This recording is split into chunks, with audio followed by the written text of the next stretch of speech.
स्वागत है आपका सिलेक्शन ड्रीम के यूट्यूब चैनल पर। हम आपके लिए लेकर आए हैं एमपी पुलिस कांस्टेबल एग्जाम 2025 की तैयारी के लिए पीवाईक्यू की सीरीज, जिसमें हम आपको करवाएंगे 2016 से लेकर 2023 तक जितनी भी एमपी पुलिस कांस्टेबल की एग्जाम हुई है उन सभी के पीवाईक्यू। इसीलिए चैनल को सब्सक्राइब करें और ज़्यादा से ज़्यादा शेयर करें। साथ ही जिसने पिछली वीडियो नहीं देखी है वो पिछली पीवाईक्यू सीरीज की वीडियो प्लेलिस्ट में जाकर देख लें, क्योंकि पीवाईक्यू आपके एग्जाम में बहुत ही महत्वपूर्ण है। अभी इस वीडियो में हम आपको जीके और जनरल साइंस के 35 क्वेश्चंस करवाएंगे जो कि परीक्षा में पूछे गए थे। आइए देखते हैं, हम पहला प्रश्न देखते हैं। तरबूज, खरबूजा और खीरा किस मौसम में उगाया जाता है? तो ये उगाया जाता है जायद मौसम में या जैद सीजन में। बी हमारा आंसर हो जाएगा। अगला प्रश्न है, उत्तर प्रदेश में यश भारती पुरस्कार को निम्नलिखित में से किस पुरस्कार से प्रतिस्थापित किया गया? तो इसका आंसर है राज्य सांस्कृतिक पुरस्कार। अगला प्रश्न है, अहमदाबाद की ऐतिहासिक दीवारों वाले शहर को वर्ष डैश में यूनेस्को की विश्व धरोहर स्थल घोषित किया गया था? तो इसका आंसर हो जाएगा 2017 में। अगला प्रश्न है, UNCTAD डैश का स्थायी अंग है? तो यह है UN का। अगला प्रश्न है, 2011 की जनगणना के अनुसार भारत का सबसे कम घनी आबादी वाला जिला कौन सा है? तो ये है दिबांग घाटी। अगला प्रश्न है, विश्व व्यापार संगठन और अंतर्राष्ट्रीय परमाणु ऊर्जा एजेंसी का क्रमशः मुख्यालय कहाँ है? विश्व व्यापार संगठन का मुख्यालय स्विट्जरलैंड में है और अंतर्राष्ट्रीय परमाणु ऊर्जा एजेंसी का मुख्यालय ऑस्ट्रिया में है। तो डी हमारा आंसर हो जाएगा। अगला प्रश्न है, नीति आयोग की स्थापना कब हुई? नीति आयोग की स्थापना हुई थी 1 जनवरी 2015 को। अगला प्रश्न है, सिंधु नदी सरोवर झील के निकट देश से निकलती है? तो सिंधु नदी जो है मानसरोवर झील के निकट तिब्बत से निकलती है। अगला प्रश्न है, पर्यटन विकास निगम की स्थापना कब की गई? पर्यटन विकास निगम की स्थापना की गई थी 1966 में। अगला प्रश्न है, निम्नलिखित में से किसने प्रसिद्ध पुस्तक सोशल कॉन्ट्रैक्ट लिखी? तो ये किसने लिखी थी? रूसो ने। अगला प्रश्न देखते हैं, निम्नलिखित में से किस दिन फ्रांसीसी क्रांतिकारियों द्वारा बेस्टिल किले को नष्ट कर दिया गया था? तो इसका आंसर है 14 जुलाई को। अगला प्रश्न है, प्रत्येक वस्तु इंतजार कर सकती है लेकिन कृषि नहीं, यह कथन निम्नलिखित में से किसके द्वारा कहा गया था? यह कहा गया था जवाहरलाल नेहरू के द्वारा।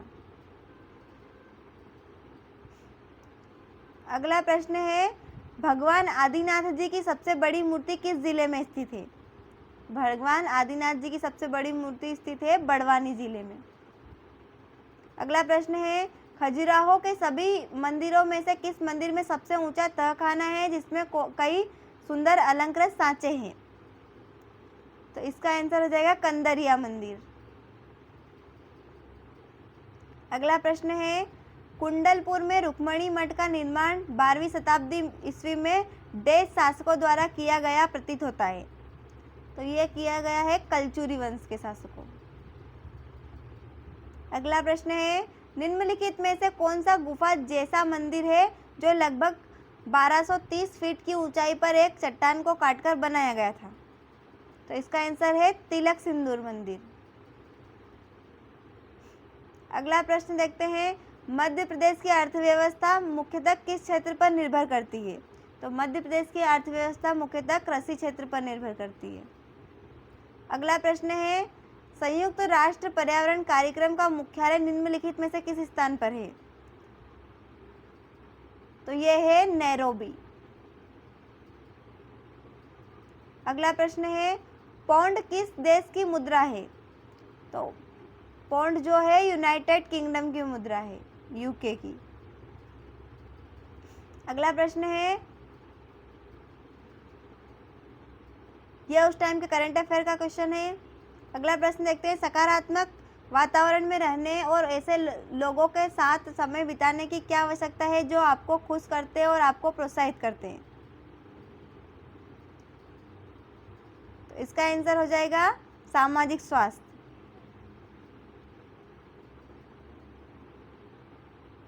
अगला प्रश्न है, हम बीमारियों को कैसे ठीक कर सकते हैं? तो हम बीमारी को चिकित्सा उपचार द्वारा ठीक कर सकते हैं।